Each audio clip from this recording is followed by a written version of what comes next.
এই ষড়যন্ত্রের হাত থেকে রক্ষা করেছি আমি। ঈদ উল ফিতর ও ঈদ উল আজহার নামাজে অংশ নিতে অন্তর্বর্তী সরকার জাতীয় ঈদগাহ ময়দানে যেতে বাধা দিয়েছিলেন বলে মন্তব্য করেছেন রাষ্ট্রপতি মোহাম্মদ শাহাবুদ্দিন। সম্প্রতি জাতীয় দৈনিক কালের কণ্ঠকে দেওয়া এক সাক্ষাৎকারে তিনি এই অভিযোগ করেন। রাষ্ট্রপতি বলেন, তাকে বঙ্গভবনে গৃহবন্দী করে রাখা হয়েছিল। ঈদের নামাজে রাষ্ট্রপতি জাতীয় ঈদগাহ ময়দানে অংশগ্রহণের রেওয়াজ থাকলেও ডক্টর ইউনূসের সরকার তাতে বাধা দিয়েছে।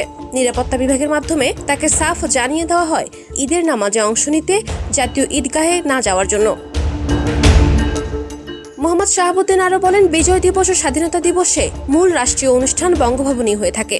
দীর্ঘদিনের রেওয়াজ অনুযায়ী এই দিবসগুলো বঙ্গভবনে আয়োজন করা হয়। ওই দিবসগুলোতে প্রধান উপদেষ্টাকে আনুষ্ঠানিকভাবে দাওয়াত দেওয়া হলেও তিনি আসেননি। এর আগে সরকার প্রধানরা প্রায় প্রতিটি অনুষ্ঠানে অংশ নিয়েছেন। যদিও সাংবিধানিকভাবে এ বিষয়ে কোনো বাধ্যবাধকতা নেই, তবে এটি শৌচন্যবোধের বিষয়।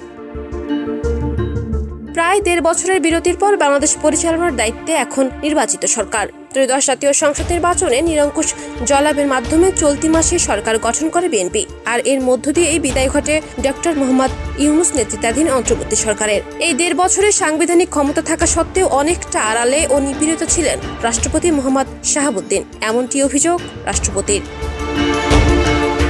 Desk report, campus Times.